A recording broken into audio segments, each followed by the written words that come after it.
Hey guys, LevelCap here, and today I've got a guide for the Light Assault and Planetside 2. I'm going to cover how to spend your cert points early in the game and ultimately what you might want to go for, how to play the class most effectively, and why I enjoy it so much.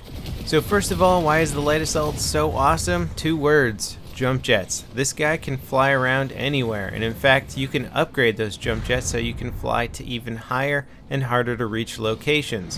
When you upgrade your jump jets, it'll increase not only the amount of fuel that you have, but the rate at which your fuel recharges. So you can have a lot of juice to get up to high places or really scale large bases, fly over base walls where people are defending, get in behind enemy lines, and take out a lot of unsuspecting enemies. I always get a ton of kills while playing light assaults because most of the people I'm shooting aren't looking at me. They usually have their backs turned because I'm being sneaky, flying around, and getting unsuspecting targets.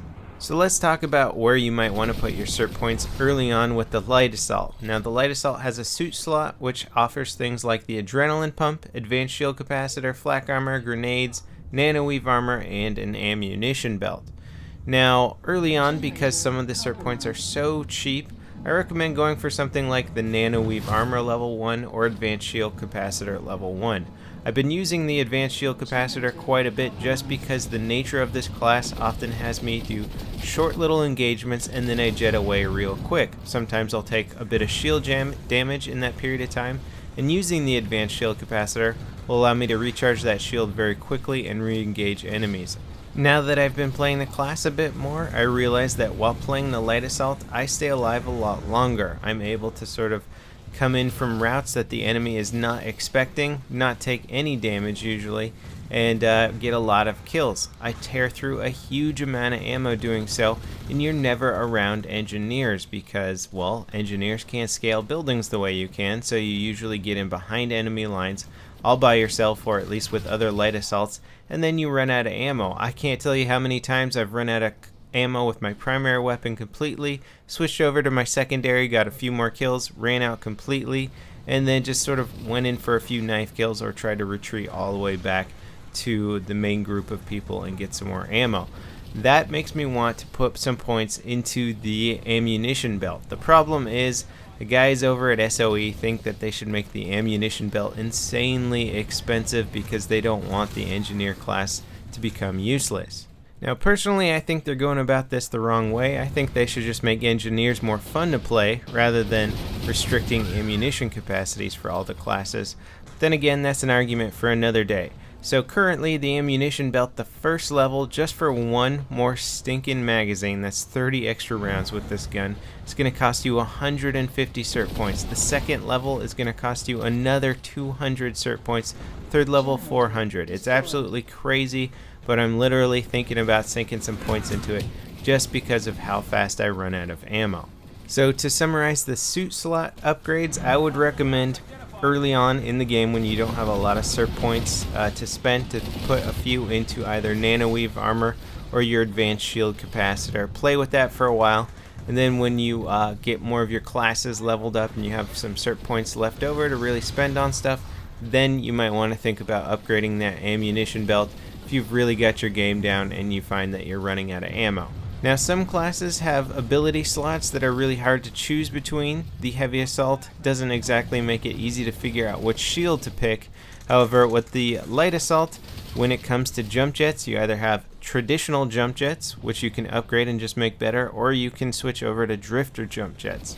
Drifter jump jets, I will say it, they suck. Nobody likes them. They allow you to basically coast along, which I guess if you're at a high point, you can jump off a cliff and coast for a very long distance. Personally, I try and rack my brain to come up with useful ways to use drifter jump jets, and I just can't think of any. I think regular jump jets are infinitely more useful, and so you shouldn't even worry about upgrading drifter jump jets. In fact, drifter jump jets cost more than regular jump jets. I think if they're going to try and make them more useful, then they should make them insanely cheap or something. That would be the only way to justify upgrading drifter jump jets, in my opinion. But the basic jump jets, at least the first 2 levels, aren't too pricey. I would recommend trying to max those out, or at least get it to level 4 if you're playing light assault all the time. Each level upgrades your jump jets considerably, which will allow you to get to even higher targets and jump jet even more frequently. Now early on with the light assault, you can really jump over base walls, get into key targets, overload generators, get behind enemy lines, sabotage stuff. It really allows you to be a very effective class for assaults. So it can actually be decent in defending bases just because you can sometimes get out of certain areas, but for assaulting, the light assault is a lot of fun. Now here I'm using a shotgun. That's right, the light assault can actually be upgraded with a shotgun. This is the Nova shotgun, and you can get in up close and personal to your foes and drop them extremely fast. I'm also using C4, which is something that you can equip with the utility slot and really cause a crap load of damage by getting in behind enemy lines with C4 and a shotgun. Now basically, the way I see it, the light assault class was really created to use C4. You can equip a med pack or some sort of restoration kit instead of using C4, but just having this kind of explosive power at your fingertips and being able to get in close or behind or around armored targets or enemy targets, whatever it is just so incredibly useful with C4.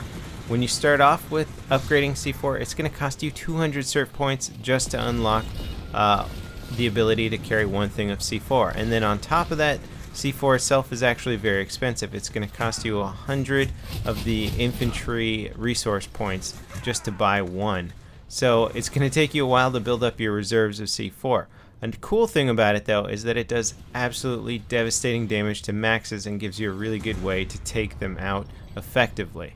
You can also cause critical damage to lightning tanks if you place the C4 on the rear. In fact, that should be your goal with any armored targets. If you have C4, put it on the rear of a tank or a Sunder or whatever you're going after, and it will cause maximum damage. Now, if you get the second level of C4, which is going to cost you another 500 cert points in addition to the first level's 200, you can carry 2 packs of C4, which will allow you to actually take on the main battle tanks. As you can see here, I'm putting one on the back of a Lightning. If the Lightning's damaged just a little, it will one-shot it. If the Lightning is at 100% health, the tank will go down to the red zone when you detonate that C4, so the guy will either have to get out of the Lightning, or if he has the fire extinguisher, then he can put out that fire. But with the main battle tanks, once you get 2 packs of C4, you can effectively one-shot them if you place both of them on the rear. So this can be an really, really good thing to do later on in the late game with light assault. It's going to cost you a lot of certification points though. Now the light assault class has access to smoke grenades and flash grenades. The smoke grenade could actually be quite useful for certain assault tactics. I haven't actually used them yet, but I've seen other people use them, and they are pretty effective. It is hard to decide to use a flash grenade or smoke grenade in place of a regular grenade just because of the huge destructive power of regular grenades against infantry. The flash grenade could be useful also. Again, I haven't tried that one out, but it'll be interesting to see what kind of flash radius it has on it. If it's a big radius, it could actually be quite useful for taking out rooms of infantry. Flash it, move in with a shotgun, and just clean up. Now when it comes to the light assault's carbines, those are actually very effective weapons, both in close quarters and at medium range. They can dish out a huge amount of damage. The base carbine for each class can also be equipped with a grenade launcher, which is very useful for doing a huge amount of damage to maxes. Say you don't want to get in too close with that C4, you can still dish out a decent amount of damage with that grenade launcher. And they'll also damage lightly armored targets, not hugely, but significantly. So running with a grenade launcher is another way to vary up the light assault class. So I hope this video gives you guys some ideas about how to play the light assault and where to spend your cert points early on and later game. Thanks for watching as always, I hope you enjoyed it, and I'll see you next time. This is LevelCap, signing off.